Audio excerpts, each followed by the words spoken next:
How to hard reset Infinix Hot 40i. Step 1.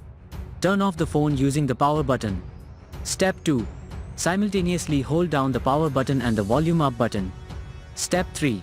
When the no command picture appears, release all keys.